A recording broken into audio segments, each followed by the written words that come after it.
और जो अगला मैं आपको एक्सरसाइज बताने जा रहा हूँ, या फिर मैं कह सकता हूँ कि जो आपको हम व्यायाम बताने जा रहे हैं, उसके लिए आपको इस तरह के किसी प्लेटफॉर्म की ज़रूरत होगी या बक्से की ज़रूरत होगी। घर के में आपके कोई बक्सा रखा हुआ है, अगर बक्सा नहीं है तो कोई बात नहीं, आप टेबल, कोई एक फर्म कुर्सी हो, स्टूल हो, उसका इस्तेमाल कर सकते हो। वो भी नहीं है तो आप एक काम कर सकते हैं, सीढ़ी का भी कोई प्लेटफॉर्म दिख रहा है, वहाँ पर भी आप इसको कर सकते हैं, क्योंकि आपको एक जगह चाहिए जहाँ पर आप ऐसे स्ट्रेट खड़े होने के बाद दोनों पंजों को यहाँ से रखिए, ऐसे डिस्टेंस बराबर, और पोजीशन लेके आइए। और फिर क्या करना है, आपको धीरे ऐसे प्रेशर देना है, फिर वापस आना है। देखिए कैसे, ऐसे देखिए मेरे पंजों पे मैं आया, पाँव के, फिर एड़ियाँ ऊपर ली, फिर वापस एड़ियाँ नीचे ज़मीन पर मैंने टिका दी। और इसमें क्या हो रहा है, रिस्ट आपका बेंड हो रहा है और प्रेशर आपके सीधे फोर आर्म्स पे आ रहा है।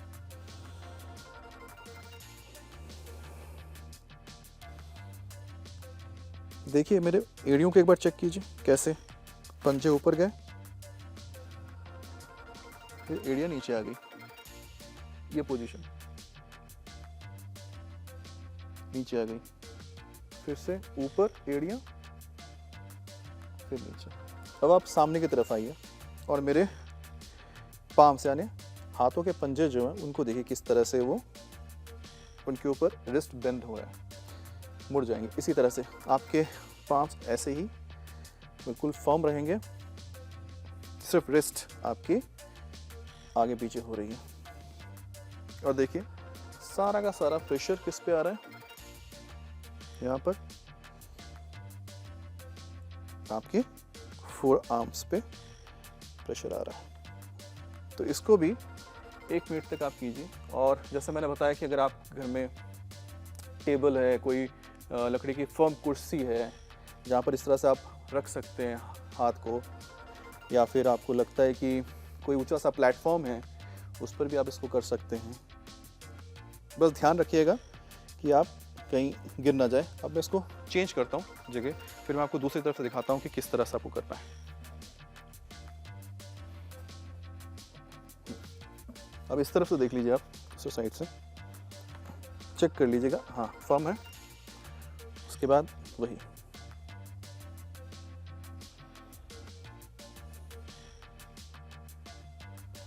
इसी तरह से आपको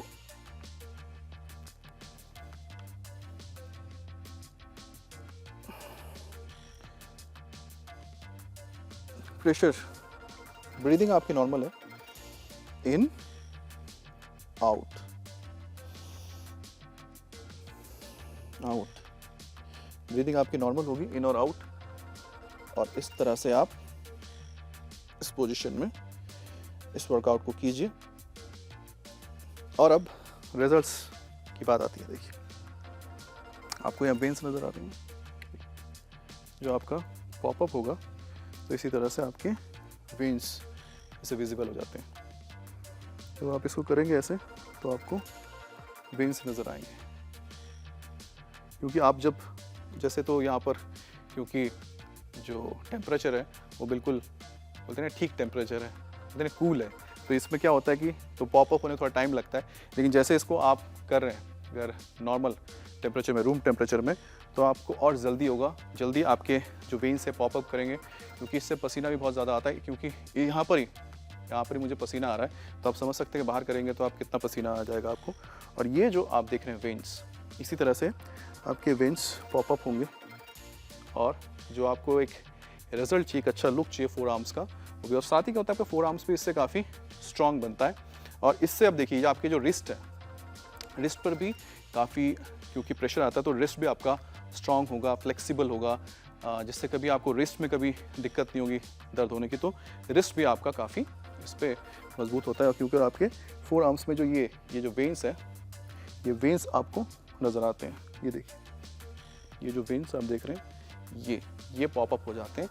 और इसीलिए ही मैं आपको बता रहा हूँ कि क्या करना है। तो हमने अभी 3 चीज़ें आपको बता दी हैं।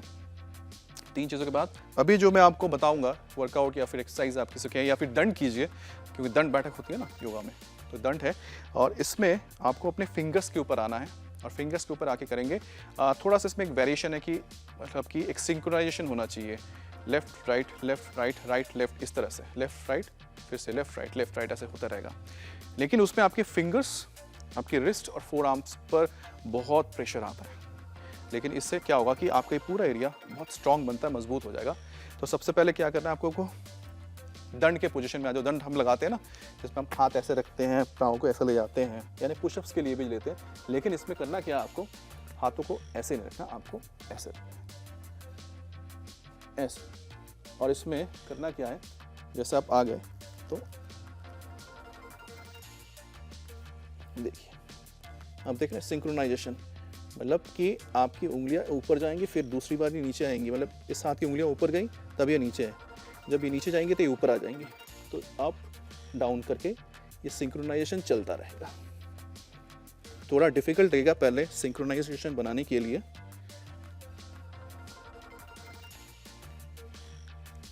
तो इसमें सिंक्रोनाइजेशन मतलब कि जब ये ऊपर तो ये नीचे, ये ऊपर तो ये नीचे, इस तरह से लेफ्ट और राइट, लेफ्ट और राइट।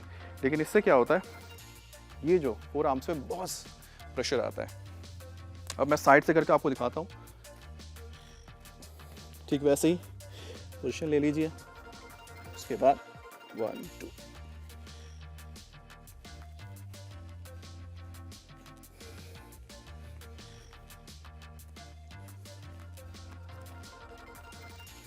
इस पोजीशन पे किया हमने। फिर आपको एक और पोजीशन से दिखाता हूँ, जिससे कि आपको एक आइडिया लग जाए। 360 डिग्री तो नहीं, लेकिन 180 डिग्री समझ में आ जाएगा कि आपके पोजीशंस कैसे होने चाहिए। और आप देख लीजिएगा, अगर आपको लगता है कि बहुत डिफ़िकल्ट है, हार्ड है, तो मत कीजिएगा। इसके बाद मैं आपको एक और बताऊँगा, इससे थोड़ा सा ईजी होगा और लेकिन आपको फ़ायदा मिलेगा काफ़ी। ऐसे पोजीशन पे आ गए,